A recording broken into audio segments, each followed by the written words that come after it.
Niger has one of the biggest uranium deposits. Ah, how interesting is it that one of the biggest US foreign drone bases happens to be there? One.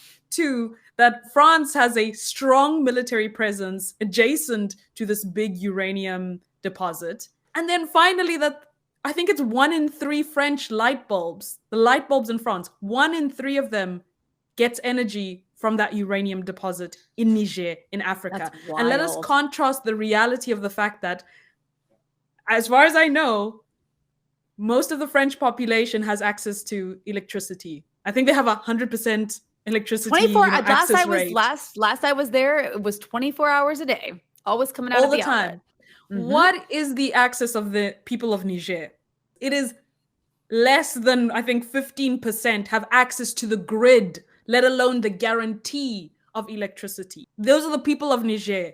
And I'm saying this because we've just seen in Afghanistan, they've left Afghanistan 20 years, over 2 trillion spent. Is it 2 trillion, right? I think it's an underestimate. I think it's closer to 6 trillion. But let's go, to be generous, we can say 2 trillion. It's still an absurd amount of money. 2 trillion. Let's be generous. And how much of the population has access to electricity? It's less than a third. I think it's closer to a quarter of the population. So in Niger, you have 80+% of the population don't have access to electricity. We've seen what has happened in Afghanistan. Most of the population doesn't have access to electricity. Yet we still don't want to talk about the fact that the US, French, and foreign military armies are essentially protecting their access to these resources at the detriment of the African continent.